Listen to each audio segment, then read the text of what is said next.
আমাদেরকে কোরআনুল কারীমের মধ্যে বারবার তওবা করার কথা বলেছেন। তাওবা, তাওবা শব্দের অর্থ হলো ফিরে আসা। আর তাওবা আর রুজু আর নাদাম। তওবা মানে লজ্জিত হওয়া, তওবা মানে ফিরে আসা। তওবার জন্য কয়েকটা কাজ রয়েছে। গুনার কাজটা নগদে ছেড়ে দেওয়া এক নাম্বার। দুই নাম্বার হলো ভবিষ্যতে আর করব না এ ব্যাপারে আল্লাহ রাব্বুল আলামিনের কাছে ওয়াদাবদ্ধ হওয়া।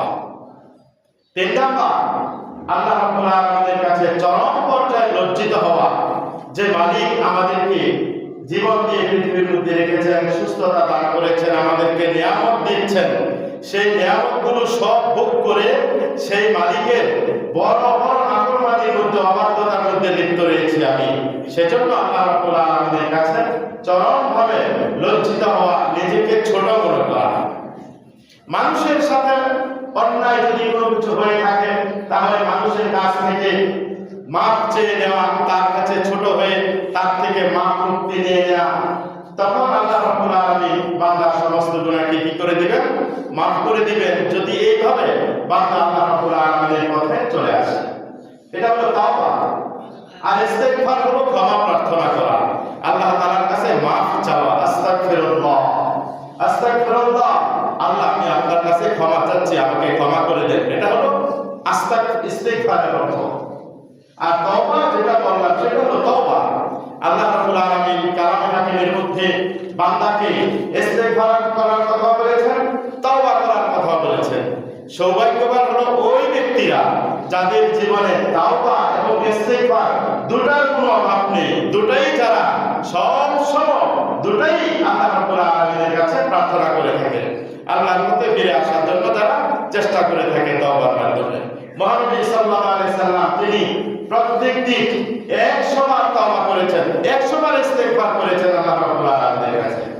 নবীরা ইসলাম মাসুম, নবীদের কোনো গুনাহ নেই, তারপরেও প্রত্যেক দিন 100 বার ইস্তিগফার করেছেন। আল্লাহ পাকের কাছে 70 বার কি করেছেন? তওবা করেছেন। তার মানে কি? আল্লাহ রাব্বুল আলামিনের প্রিয় হাবিব আমাদেরকে শিক্ষা দিয়েছেন, উম্মতেরা দেখো আমি মুহাম্মদ সাল্লাল্লাহু আলাইহি সাল্লাম, আমি মুহাম্মদ সাল্লাল্লাহু আলাইহি সাল্লাম যেখানে নবী রাসূলদের কোনো গুনাহ নেই সেখানে আমি 100 বার আল্লাহ পাকের কাছে ইস্তিগফার করতেছি, আমি আল্লাহ তাআলার কাছে 70 বার তওবা করতেছি। তারপরে আমি তোমাদেরকে শিক্ষা দিচ্ছি তোমরা বেশি বেশি করে ইস্তিগফার করো, বেশি বেশি করে তোমরা তওবা করো আল্লাহ রাব্বুল আলামিনের কাছে। যখনই তোমাদের কোনো গুনাহ হয়ে যায় তখন তোমরা সাথে সাথে দেরি না করে তওবা ইস্তিগফার করে আল্লাহ পাকের সন্তুষ্টির জন্য আরেকটা ভালো কাজ তোমরা করো, যেন মন্দ কাজের পাপ আর ভালো কাজের যে সওয়াব এর যেন একটা আরেকটা মোকাবিলা হয়ে যায়, যেন সমান সমান হয়ে যায়। ইদফা বিল্লাতি হিয়া আহসান, যে কাজটা অনেক উত্তম সেই কাজের মাধ্যমে মন্দ কাজকে কি করো? তোমরা দমিয়ে দাও, মন্দ কাজকে তোমরা তার সামনে দাঁড় করিয়ে দাও, তাকে প্রতিহত করে দাও, মন্দ কাজকে ভালো কাজের